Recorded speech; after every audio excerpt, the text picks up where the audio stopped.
question we often get from parents when they first discover their child has a disability, especially what I call one of the invisible disabilities like ADHD or dyslexia, is what percentage of kids have this?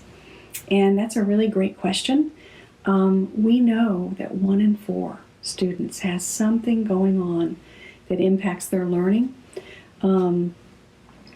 Oftentimes things like ADHD, it's not a singular disability. I know when a parent comes into me with a student who's been identified with ADHD, oftentimes those kids have a lot more going on.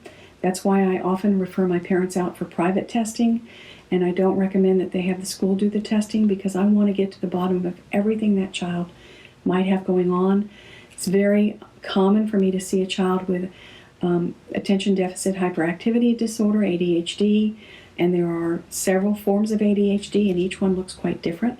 We have the hyperactive form, we have the inattentive form, and we have the combined. Arguably, there are as many as 6 forms of ADHD, but those are the 3 major forms. But usually, ADHD is not a single diagnosis.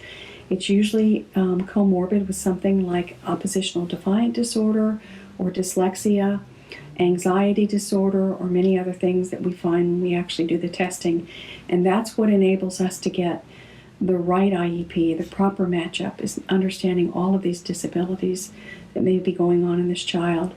And that's what enables us to get just the right IEP.